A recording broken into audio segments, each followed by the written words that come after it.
গ্যারেজে পড়ে আছে ঝালকাঠির সদর হাসপাতালের আধুনিক 3টি অ্যাম্বুলেন্স। 2 জন চালকের মধ্যে একজন অন্যত্র বদলি এবং আরেকজনের চুক্তিভিত্তিক চাকরির মেয়াদ শেষ।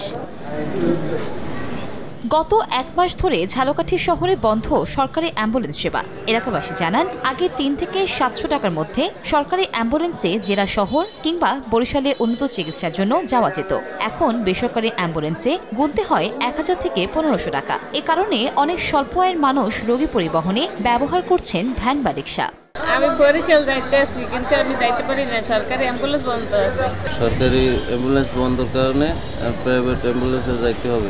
মেডিকেল কর্তৃপক্ষ যারা আছে এরা কোনো পদক্ষেপ নেয় না। অ্যাম্বুলেন্সে তাড়াতাড়ি জানি সঠিকভাবে মানুষ সরকারিরা পায়, এটা আমার অনুরোধ। তবে শীঘ্রই সংকট সমাধানের আশ্বাস কর্তৃপক্ষের। তত্ত্বাবধায়ক স্যার ঊর্ধ্বতন কর্তৃপক্ষকে বিষয়টি জানিয়েছেন।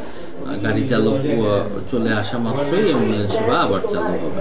ঝালকাঠির সদর হাসপাতালে দৈনিক গড়ে 4 শতাধিক রোগী স্বাস্থ্যসেবা নেন। সময় সংবাদ, ঝালকাঠি।